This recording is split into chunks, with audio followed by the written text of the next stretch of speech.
ஆளுநர் உரையின் போது அனுமதி இல்லாமல் தூர்தர்ஷன் மற்றும் அகில இந்திய வானொலி பிரதிநிதிகள் பேரவைக்குள் வந்துள்ளதாக சபாநாயகர் அப்பாவு அதிருப்தி தெரிவித்துள்ளார். இது தொடர்பாக தனது அதிருப்தியை வெளிப்படுத்திய சபாநாயகர் அப்பாவு ஆளுநர் உரையின் போது பதாகைகளுடன் யார் அந்த சார் என அதிமுக உறுப்பினர்கள் ஆளுநருக்கு நெருக்கடி கொடுத்ததாகவும் இதன் காரணமாகவே ஆளுநர் அவையை விட்டு வெளியேறிவிட்டதாகவும் குற்றம் சாட்டினார். சட்டமன்றத்துக்குள் அனுமதியின்றி நுழைந்த டிடி பொதிகை மற்றும் ஆகாஷ்வாணி பிரதிநிதிகளை யார் இயக்குகிறார்கள் என தெரியவில்லை எனவும் வேதனை தெரிவித்தார்.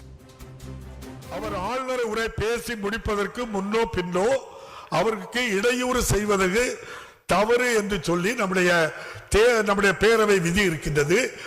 உட்காருங்க, என்னங்க நான் பதிலே சொல்லக்கூடாதா?